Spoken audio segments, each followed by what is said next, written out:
In Madras, Neville found that Ramanujan was married to a 14-year-old girl called Janaki Ammal.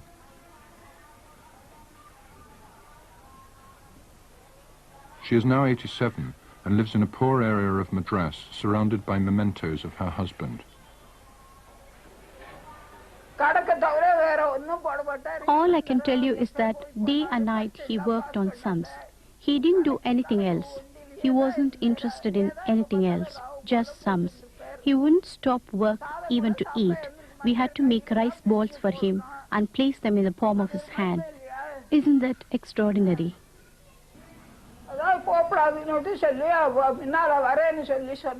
His family told him not to go, and at first he agreed not to. But then he said he was going to Namakkal to ask the goddess Namagiri for guidance. She told him to go.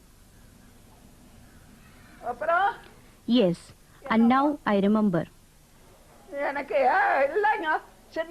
I asked if I could go with him, but he told me I was too young.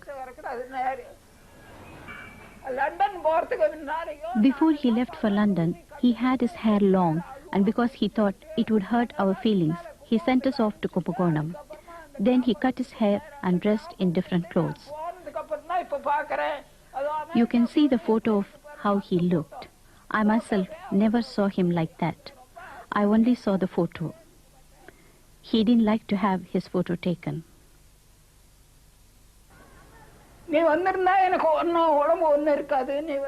He used to say, if you had come with me, I wouldn't have fallen ill. It's because you didn't come that my health failed.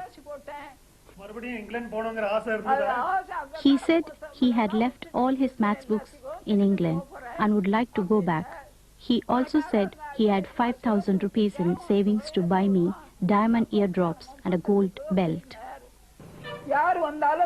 He wouldn't talk to anyone who came to the house. It was always maths. Even then he didn't care about his meals, but would only do sums. He sent them to England. 4 days before he died, he was scribbling. He filled a box with papers, and there were more papers scattered around the bed.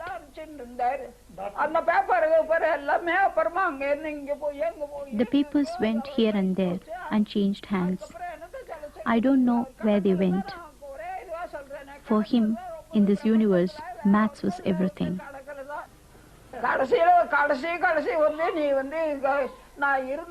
On his deathbed, he told me that his name would live for 100 years. He said, whether I am alive or dead, you will have money. He knew he was dying and said there was nothing anyone could do about it. I always remember his name whenever I meditate.